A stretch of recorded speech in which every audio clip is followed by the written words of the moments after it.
Ianao tokoa Jesosy no mampiray anay finoana. Misaotra anao zahay satria tsy tianao isaratsaraka izahay, tsy tianao itsitokotoko izahay, fa mba ho tena iray ao aminao, ary mba samy hampiasa ny talenta izay omenao anay tsiraray avy ho fampandrosoana ny fiangonanao. Aza velanao ho azony devoly sy asan-drehetra ary fomban-drehetra izay Tompo,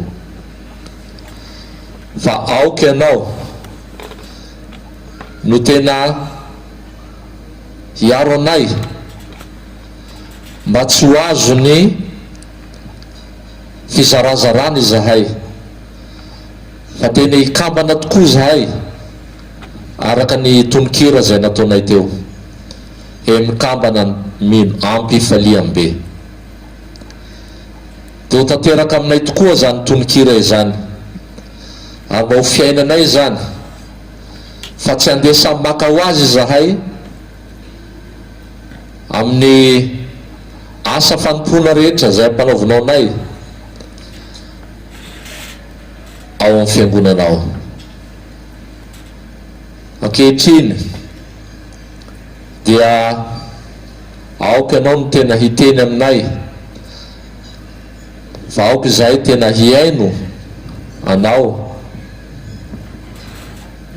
aoka izahay tena hanaraka tokoa ny teninao, fa tsy ho fahazarana fotsiny no hiainanay ny teninao.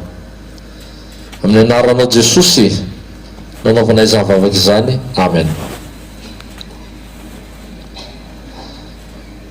Faly miarahaba antsika rehetra amin'ny anaran'i Jesosy. Mahazo zao isa-taona fa 720 izao no ny fitahian'i Jesosy. Dia miarahaba antsika rehetra ary mirary soa antsika tsiraray avy mba samy azo hery tokoa avy amin'ny Jesosy. Dia misaotra indrindra ny birao sy ny komity ny toby lehibe Sotanana amin'ny fanomezana anjara amin'ity isa-taona ny toby lehibe Sotanana ity. Ny tenin'Andriamanitra izay voahitantsika voalahatra ao anaty programa dia hitatsika ao amin'ny Korintiana voalohany toko faharoa amby folo ka ny andininy faharoapolo ihany. Korintiana voalohany toko faharoa amby folo ka ny andininy faharoapolo ihany. Miara mitsangana isika rehetra.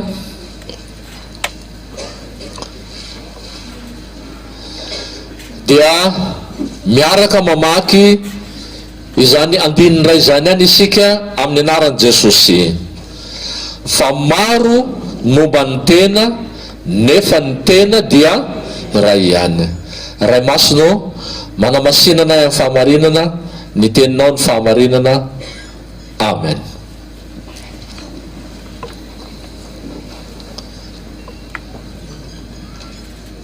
Ry fiangonana malala ho aminareo ane ny fahasoavana sy ny fiadanana avy amin'Andriamanitra raitsika sy Jesosy Kristy Tompo. Amen. Ten'Andriamanitra omenantsika eto ity dia averimberiny Paoly matetika ao amin'ny epistily zay soratany. Raha tsy resaka atsika afa-tsy amin'ity Korintiana voalohany toko faharoa amby folo ity dia verina matetika ity andininy anankiray ity. Ka arak'izany dia mety sika maka andininy soratra masina ato anatin'ity Korintiana voalohany toko faharoa amby folo ity.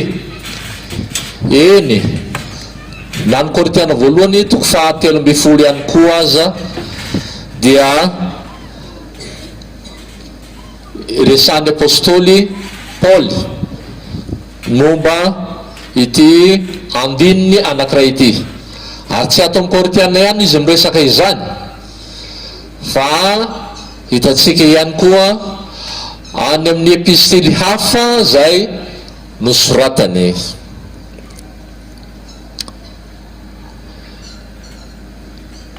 Ny fiangonana tao Korinto ry havana, araka nefa nampianarina atsika hatramin'ny fanombohany zao isa-taona izao, ny fiangonana tao Korinto dia fiangonana nanana olana, ary indrindrandrindra nanana olana momba ny fiombonana. Ny fiangonana tao Korinto samy naka ho azy ny kristianina. Dia hitatsika ary voalohany amin'ny Korintiana voalohany ity fa tonga filamatra tao amin'ny fiangonana hoe izao an'i Paoly, na izao an'i Apolosy, na izao an'i Kefasy, na izao an'i Kristy. Eo anatrehan'izany no nanoratany Paoly ity epistily eo amin'ny Korintiana ity ho fananarana ny fiangonana, ary nilazany mazava tsara fa Kristy dia tsy voazarazara. Hafatra telo no raisitsika eto. Hafatra voalohany,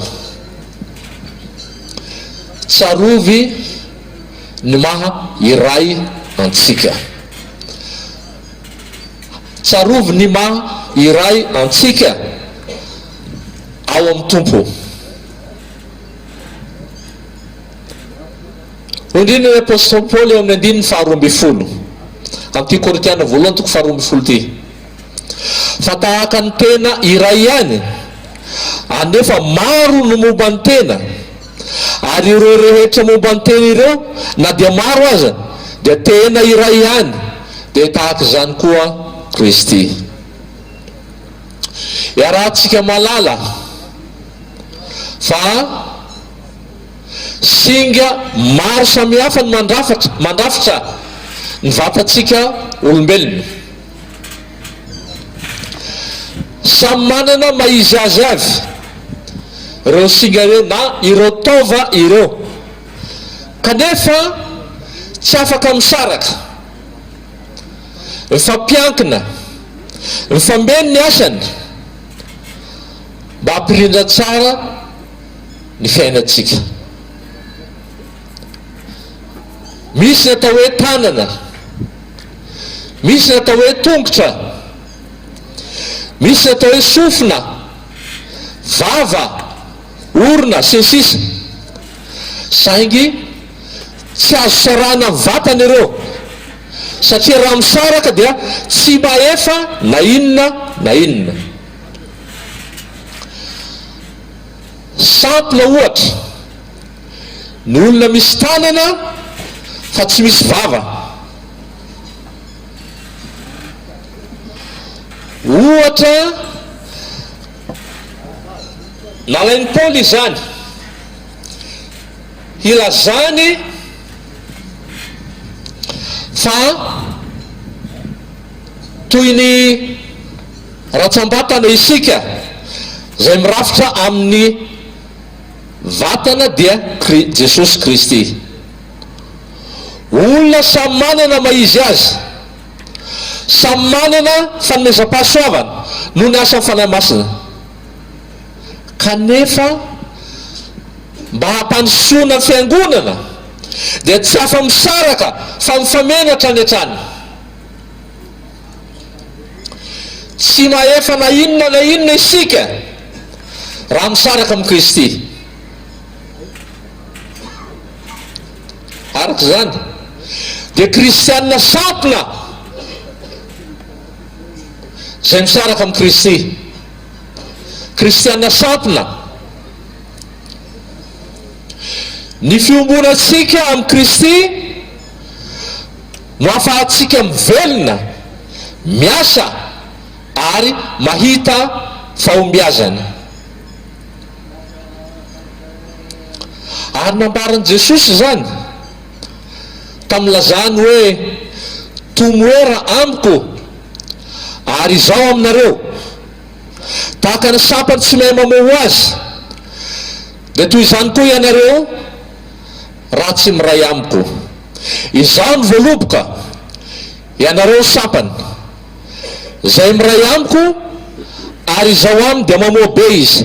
Fa raha misaraka amiko kosa ianareo dia tsy mahay manao na inona na inona. Jaona 5:10, 4 sy 5. Kristy tokoa no fihavanantsika, izy no ampiombona antsika ho tena iray. Fa na miombona ao amin'ny vatana iray dia Kristy azo isika, izay hoarina ny ratsambatana, dia samy manana ny anjara asany avy araka izay nandaminan'Andriamanitra azy. Ny rantsana rehetra dia samy mampiasa ny fanomezam-pahasoavany avy ao anaty fiombonana. Ino moa zany fanomezam-pahasoavana izany? Fanomezam-pahasoavana dia tsy hafa fa ny fahaizana, ny talenta, ny harena manokana atolotr'Andriamanitra mba hoentsika manompo azy. Riavana, harena ny fahasamihafana, harena io indrindra eo amin'ny fiarahana manompo anaty fiombonana, araka ny fitenitsika malagasy hoe zay tsy maintsy sobika mahay fatrambara. Manamafy izany indrindra ny Romanina 12:20, 4 ka 5. Fa toy ny antanantsika zavatra maro momba ny teny iray, nefa tsy mitovy asa izay rehetra momba ny tena, dia toy izany koa isika, na dia maro aza dia tena iray ihany eo amin'ny Kristy, ary samy miara-momba ny tena isika rehetra. Ary satria samy manana fanomezam-pahasoavana samy hafa isika araka ny fahasoavana izay nomena antsika. Izany fampianaran'ny Paoly izany dia manamafy ny vavaka nataony Jesosy ho an'ny mpianany hoe mba ho iray ihany izy rehetra. Tao aminary isika ry havana, mba samy hatsiaro tena fa iray ihany isika rehetra, ka tsy hevitena ho zavatra, tsy hanilika ny hafa, mba tsy hasampona ny tenan'i Kristy. Aza lay mpanahy mihitsy ianao hiteny na hevitra fa ianao ihany no manana fanomezam-pahasoavana, ka mihevitra ny hafa ho tsinotsinona na sanatria ho vongan'olona fotsiny. Aza atao handrava ny fiombonana, ny fahasamihafan'ny hevitra, ny fahasamihafan'ny fijery, ny fahasamihafan'ny toetra, ny fahasamihafan'ny fari-pahalalana, ny fahasamihafan'ny talenta, satria harena azo ampiasaina avokoa ireny noho ny asa fanahy masina mba hanompoantsika ny tompo. Tsarovy fa iray tampo isika ao amin'ny Kristy. Zay no hafatra voalohany ry havana. Hafatra faharoa dia zao: raha vao ny efitry ny fisarahana, raha vao ny efitry ny fisarahana.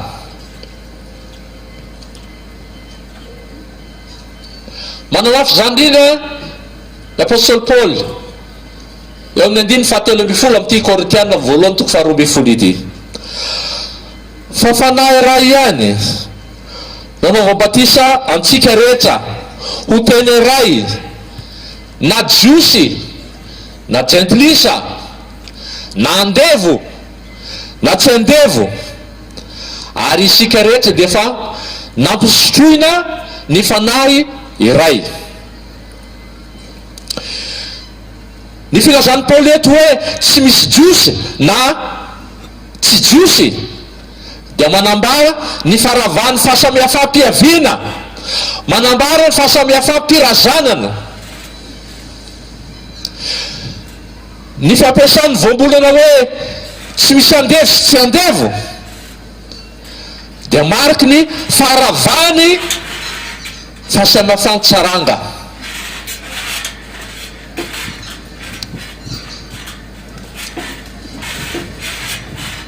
Hoy Paoly eto fa fanahy iray ihany nanaovam-batisa antsika rehetra ho tena iray.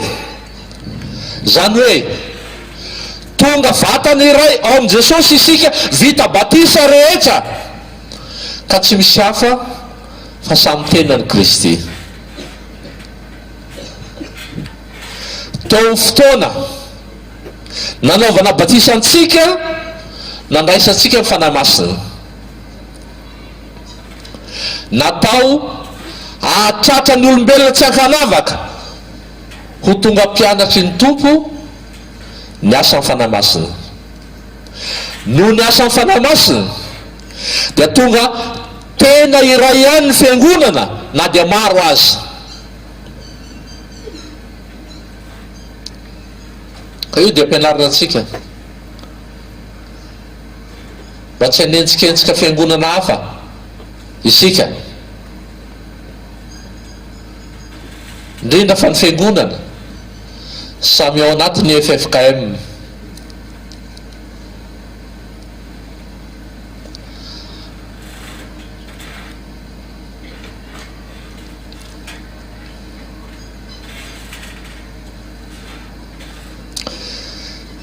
Tena iray isika tsirairay avy maneho ny fiombonana, ary io no ventesitsika isaky ny alady amin'ny artikla 7.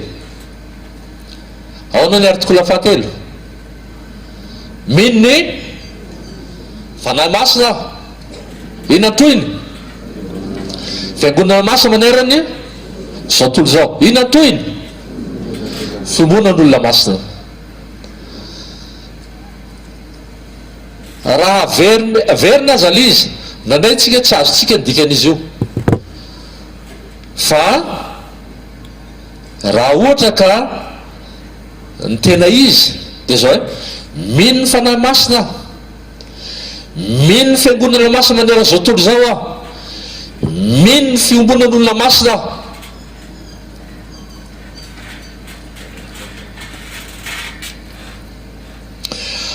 Fanahy masina iray ihany no mitoetra sy miasa ao anatsika kristianina ao amin'ny fiangonana. Noho izany tsy misy zarazarana, tsy misy fitsitotokoana, tsy misy fahasamihafana fa na iza na aveza toerany aviana rehefa manaiky iasan'ny fanahy masina dia tonga tena iray, vatany iray miombona ho fiangonana handova ny fiainana mandrakizay ao amin'Andriamanitra.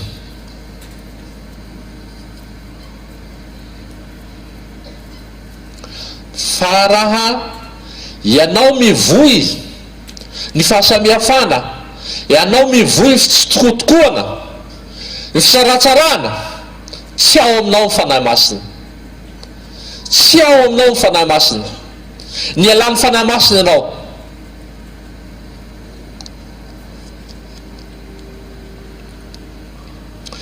Raha ianao mbola zatra mifosafosa olona, misy sasany tonga andeha hivavaka, tonga dia ao fiangonana ny andaniny andro tokony fotoanany any an-tokotany, ino nataony eo? Mifosafosa olona, manaratsiratsy namana. Ialany fanahy masina ianao, raha zany no toetranao, ovana ibeba.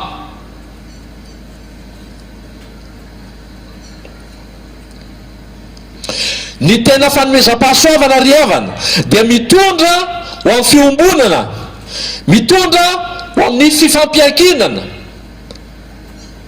manala ny olona amin'ny fitsitotokoana. Raha misy milaza fa manana fanomezam-pahasoavana kanefa miala amin'ny fiombonana, mievitena ho mahavita samirery ny asan'ny fiangonana, mievitena ho mahavita samirery ny asan'Andriamanitra, diso izy, mandainga izy, ary tsy fanomezana avy amin'ny fanahy masina zany. Tena mila raisina tokoa zay fanomezam-pahasoavana atotry ny fanahy masina, raisina, ampiasaina amin'ny asan'Andriamanitra, ary toepo amam-pana tia fiombonana no entina manatanteraka izany. Ry havana, ny fanahy masina tamin'ny andro Pentekosta dia nilatsaka tsy tamin'ny apôstôly ihany fa tamin'ny mpianatra rehetra zay avy amin'ny firenena sy toerana samihafa. Nisy jiosy, nisy ny afrikanina, nisy ny arabo sy ny sisa. Ny tena nahagaga dia zao: ny mpitoroteny ny teny tamin'ny fiteny jiosy, saingy ireo rehetra ny aino samy naheno zany tamin'ny teny pireneny, tamin'ny fiteny poko avy. Tsy zany ihany, fa rehefa nilatsaka ny fanahy masina dia nanendrika nameno ny hevitra ray manontolo. Izany hoe tsy voafetra ny asa fanahy masina, fa afaka mihoatra ny hevitry ny fahasamihafana, afaka mihoatra ny rindrina mamboly fisarana.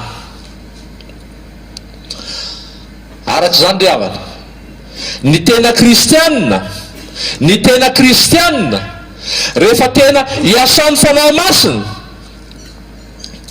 dia tsy mirona, tsy mifikitra, tsy mandala, tsy manindrahindra fahasamihafam-piaviana, tsy manindrahindra ny tsy fijoria tsaranga, araka ny voalaza hoe tsy misy intsony na jiosy na grika na andevy na tsy andevy na lahy sy vavy fa raha ihany ianareo rehetra ao amin'ny Kristy Jesosy. Galatiana 3:7-9. Araka izany ry havana, ao amin'ny Kristy dia tsy misy fanavakavahana ara-poko, tsy misy fanavakavahana ara-pirazanana, tsy misy fanavakavahana ara-tsaranga, tsy misy fanavakavahana ara-pananahana. Samy mitovy daholo isika rehetra ao amin'ny Kristy. Koa raha vao ny efitry ny fisaratsarahana. Zay no hafatra faharoa atolotry ny tompo atsika. Hafatra fahatelo, ampiasao ho fampandrosoana ny fiangonana ny fanomezam-pahasoavana ananan'ny tsirairay. Ampiasao ho fampandrosoana ny fiangonana ny fanomezam-pahasoavana ananan'ny tsirairay. Ondrina ny apôstôly Paoly eo amin'ny 7:20 amin'ity Korintiana 1:12 ity. Ka samy momba ny tenany avokoa araka ny anjaranareo avy. Samy momba ny tenany avokoa araka ny anjaranareo avy. Ambara eto fa samy manana anjara manokana avokoa ny tsirairay, na dia samy momba ny tenany Kristy aza. Ina ny hevitra ambadika izany? Valiny, samy nomena anjara fanompoana voafaritra mazava ny sambatan'olona, ka manana adidy hanatanteraka izany tsara, satria nikendrena amin'izany dia ny ahavelona sy hampandroso tsara ny tenany Kristy dia ny fiangonana izany. Araka izany, tsy fanomezana pahasoavana iray ihany no nomeny fanahy masina, fa maro. Satria maro ny asan'Andriamanitra miandry fiangonana, dia nitolorana fanomezam-pahasoavana maro koa isika kristianina, mba tsy hisy banga ny fanateterana ny asan'Andriamanitra. Manao afo izany indrindra ny 4 ka hatramin'ny 9 amin'ity Korintiana 1:12 ity. Zarazarainao samihafa ny fanomezam-pahasoavana, nefa ny fanahy dia iray ihany. Ary zarazarainao samihafa ny fanompoana, nefa ny tompo dia iray ihany. Ary zarazarainao samihafa ny asa, nefa Andriamanitra dia iray ihany, izay miasa ny zavatra rehetra amin'olona rehetra.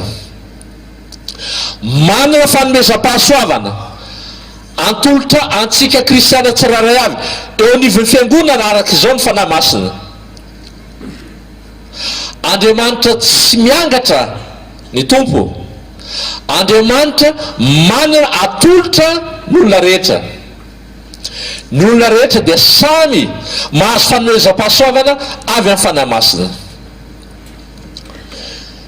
Ny fampiasan'ny tsirairay izany fanomezam-pahasoavana izany no ahafahany mandray anjara amin'ny fampandrosoana ny fiangonana. Rehefa samy mahavita ny anjarany isika tsirairay avy,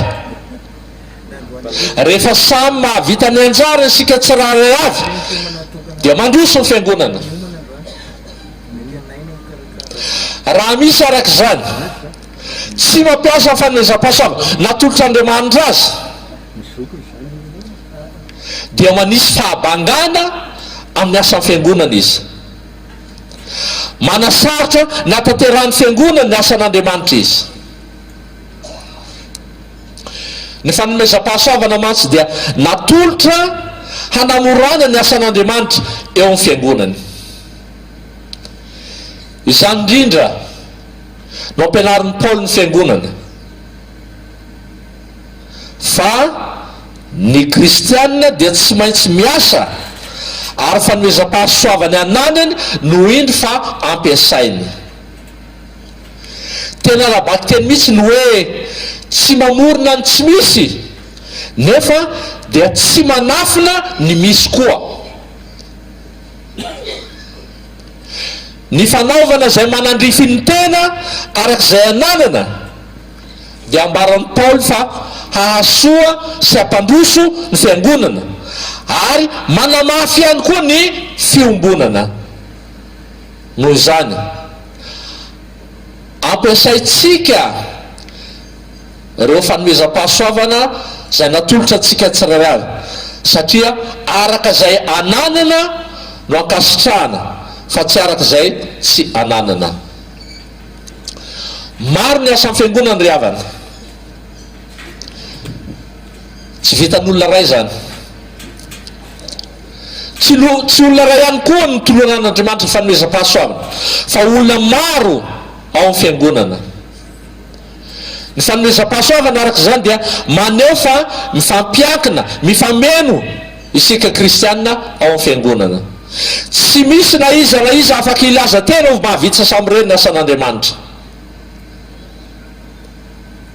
Raha tena tiatsika ny hatanteraka araka ny tokony ho izy ny asan'Andriamanitra, dia sarobidi ny mahatsiaro fa ilaina ny hafa, ilaina fanomezam-pahasoavany ho fampandrosoana ny fiangonana. Noho izany dia tena mifameno, mifampiankina ny fanomezam-pahasoavana. Ary tsy misy fanomezam-pahasoavana ambony mihoatra ny sasany, mitovy avokoa fanomezam-pahasoavana, satria samy afaka hoentina mampandroso ny fiangonana avokoa. Ry havana, anao manokana hatraiza ny fahavitanao ny anjara fanompoanao ao amin'ny fiangonana, hatraiza ny fahavitanao ny anjara fanompoanao ao amin'ny fiangonana. Tsaroa fa notoloran'Andriamanitra fanomezam-pahasoavana ianao, na izany azonao tamin'ny hosotra masina, na izany andraikitra manokana azonao tamin'ny fifidiananao ho birao, ho komity, na izany azonao tamin'ny fanekenao hanolo tena ho amin'ny asa fanompoana samihafa. Ity no afatra ho anao. Raiso ay ampiasao zay fanomezam-pahasoavana natolotry ny tompo anao. Pastora ve anao, mpiandry ve anao, diakona ve anao, teolojiana ve anao, mpampianatra sekolady ve anao, mpitendry ve anao, mpihira ve anao, manabola sy arena ve anao, manam-pahalalana sy fahaizana ve anao, sisisy, ampiasao ny talentanao, ampiasao ny fanomezam-pahasoavana natolotry Jesosy ianao fa aza alevina. Ary izao koa aza mba mampitamby fiangonana anao. Misy manko sasany mampitambitamby, Jesosy no ampitambazonao amin'izany fotoana zany. Misy manko manasa raha tsy eo aho tsy vita io, raha tsy eo tsisy fiteny ao ao fiangonana, mampitamby an'i Jesosy ianao amin'izany, mampitambitamby an'i Jesosy ianao amin'izany, dia mifona amin' Jesosy.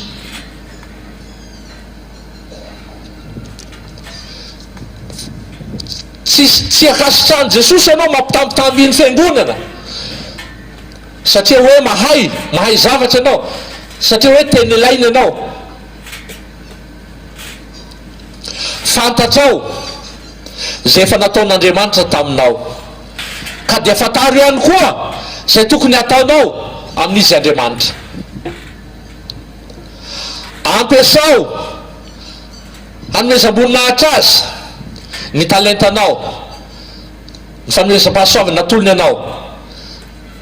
Ampiasao hampandrosoana ny asany, ampiasao hampiroboroboana ny asa fitoriana filazantsara, ampiasao hanaovana zay sitrapon'Andriamanitra, ny fanomezam-pahasoavana zay natolony anao. Ary zany fampiasana fanomezam-pahasoavana izany, meteza ianao miara-miasa amin'ny hafa ho fampandrosoana fiangonan'Andriamanitra. Aza manao tsinitsinina ny hafa ianao, aza mievitenana ho zavatra, aza mizaha ho zavy ianao fa hoe mahavita zavatra ireny. Tsy misy mahavita tena zany ry havana. Mifameno, mifanompo ny tena kristianina marina. Koa ekeo sy atao voazava-dehibe ny fiarahanao miasa amin'ny hafa fa aza miavinavina ianao. Raha ravina ry havana, zay rehetra nambara teo dia zao: ny fanahy masina dia sady mampiombona atsika kristianina amin'ny Kristy no mampiombona atsika amin'ny kristianina namatsika koa. Zany hoe ao amin'izay fahaizantsika miombona amin'ny kristianina namatsika zany no amantarana sy andrefesana zay fiombonatsika amin'ny tompo koa, arakaraka zay fahaizantsika miombona amin'ny kristianina namatsika no andrefesana anao koa zay fiombonatsika, zay fiombonanao amin'ny tompo. Raha anao milaza hoe za ny Jesosy nefa manao tsinitsinina ny hafa anao, valiny tsy any Jesosy anao. Vavaky ny tompony hoe mba ho ray ihany izy rehetra. Ko raha vao ny hevitry ny fisarana, aza ho isan'ny mpampisaraka ianao, aza mba ho isan'ny mpampisaraka ianao, manana fitiavana ka aza mankahala na iza ambonin'izany ampiasao ny fanomezam-pahasoavana tolotr'Andriamanitra anao. Tanterao zay fanomponao, atao voazava-dehibe ny fiaraha-miasa amin'ny hafa, satria mifameno ny fanomezam-pahasoavana. Samia ry havana, samia mampandroso ny fiangonana, dia mirapiratra ny voninahitran'Andriamanitra. Voninahitra ny eo an'Andriamanitra ray sanaka ny fanahy masina zay hatramy taolo indrindra ka ho mandrakizay raiso ny fitahina. Ho amin'ny rehetra ny fahasoavan Jesosy Kristy Tompo, ny fitiavan'Andriamanitra ray ary ny firaisana amin'ny fanahy masina. Amen.